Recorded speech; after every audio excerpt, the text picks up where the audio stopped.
Docteur Fabien Ndioko Fankenda, vous êtes secrétaire général adjoint chargé de l'administration au sein du SINAMED. Si la question vous est posée de savoir quels sont les acquis à capitaliser 53 ans après l'indépendance, de la lutte menée par le père de l'indépendance, quelle serait votre réponse?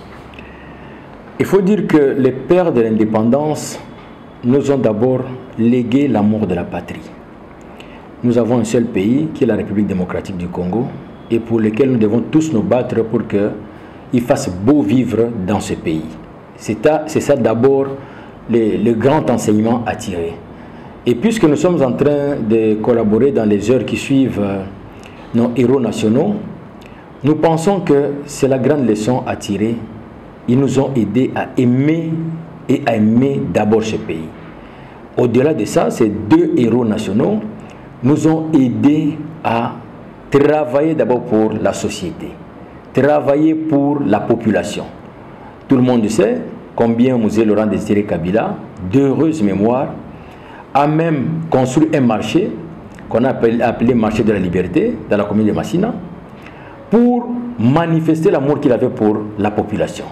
Il avait même accordé la gratuité des paiements des factures d'eau et d'électricité pendant 3 mois pour leur témoigner justement cet amour qu'il avait pour cette population qui avait défendu les institutions de la République lorsque les ennemis de la nation ont voulu nous faire périr.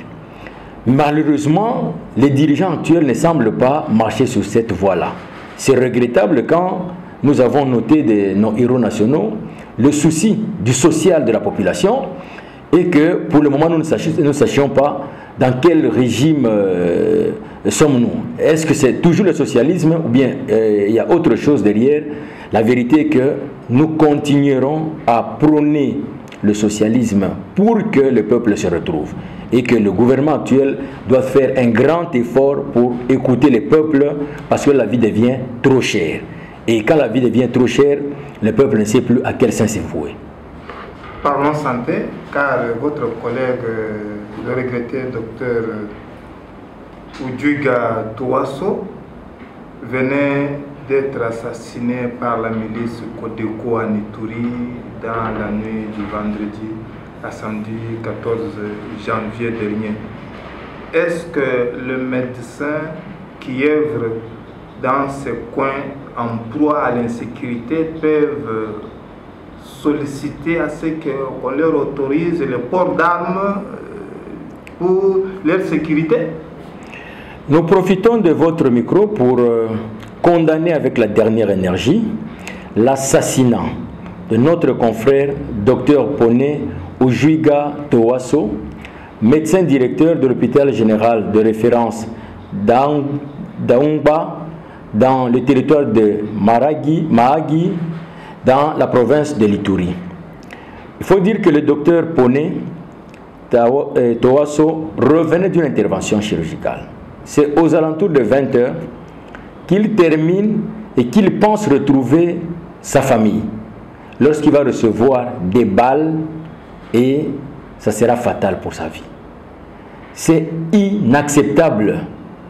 Le fait que nos confrères sont dans une insécurité permanente et totale doit nous faire réfléchir sur les mesures que prennent nos autorités par rapport à la sécurité justement du personnel soignant et même de toute la population.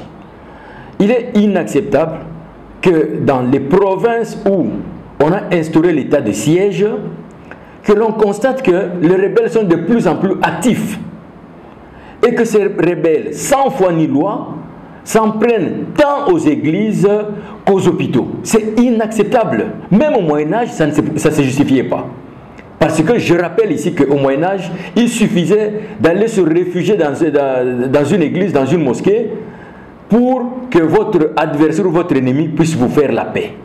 Mais ici, c'est même pire qu'au Moyen-Âge. C'est inacceptable. Et le SINAMED condamne avec la dernière énergie ce comportement qui consiste à inquiéter, à tuer le personnel soignant sur les lieux de service.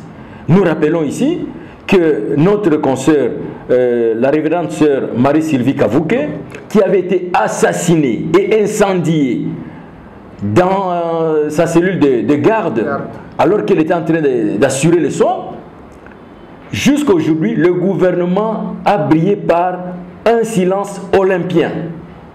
Nous ne savons pas justement si ce gouvernement est conscient du fait que nous sommes en insécurité.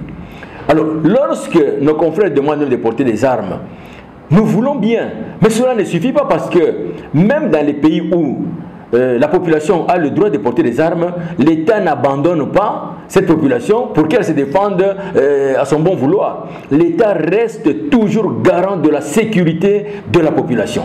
Donc, ce n'est qu'une voix, mais c'est aussi un cri de colère parce que c'est inacceptable. Mais l'État doit cesser d'être passif. L'État doit cesser de se considérer comme le seul père à qui on doit tout, mais qui ne doit rien aux enfants. Donc, nous, comme syndicat, nous sommes très mécontents de cette situation parce que de plus en plus, nous perdons des confrères à l'Est et le gouvernement de la République, non seulement qui reste insensible, mais il reste même pire, silencieux, parce que après il abandonne la famille et la famille de ses confrères-là. Non seulement qu'il n'enterre pas ses victimes, mais pire, il ne s'occupe même pas de leur progéniture. Mais que dire même de ceux qui sont décédés ici et ailleurs de Covid et même de la maladie à virus Ebola? Le gouvernement n'a rien fait pour leur famille. Voilà pourquoi nous sommes très déçus de ce gouvernement de Warriors qui malheureusement était censé nous donner de l'espoir. Mais aujourd'hui nous constatons que ce gouvernement de Warriors se moque de la population, se moque des médecins. Et même quand ces médecins décèdent ou sont assassinés ou quoi, ce gouvernement ne s'occupe même pas de leur famille. C'est regrettable, mais qu'est-ce que vous voulez? Terminons. Où est-ce que l'on en est avec les protocoles d'accord signés avec votre partenaire, patron ou employeur au gouvernement de la République lors des assises de Biboua? Il faut rappeler d'abord ici que pour l'atelier résidentiel de Biboua 2, le Sinamed ASBL n'était pas partant.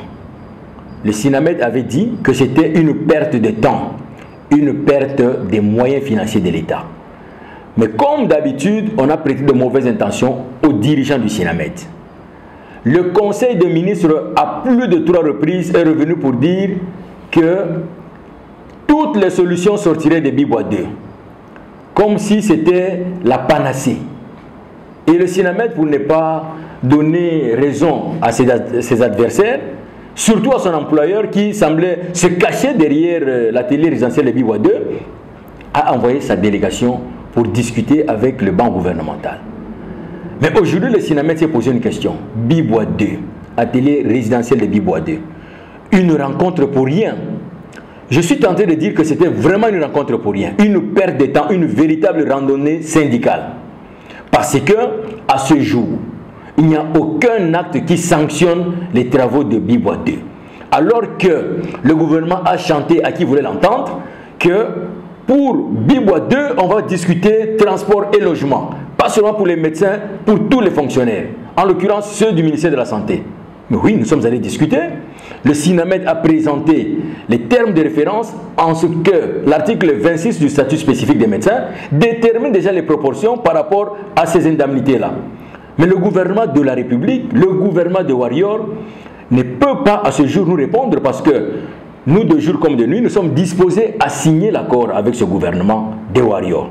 Malheureusement, depuis que le ministre des Finances et le ministre du Budget étaient partis en mission au Fonds monétaire international, Dieu seul sait s'ils sont déjà rentrés parce que jusqu'à aujourd'hui, nous n'avons rien signé. Donc, pour nous, la balle reste dans les camps du gouvernement. C'est donc une affaire à suivre, monsieur le CGA. Nous vous remercions. Je vous en prie. Moi, je ne vais pas venir.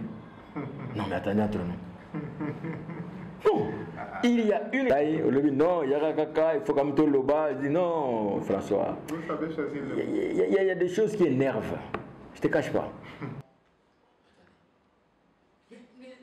L'État est le père qui recule. L'État est silencieux et puis va se préoccuper même. Ça, je te dis que c'est pas comme ça. Gauche à droite, vous interviewez la famille. Il y en a qui peuvent accepter de parler directement, il y en a qui sur le fait de... Non, le CG de la santé. Oh, mais tu veux que je te donne là?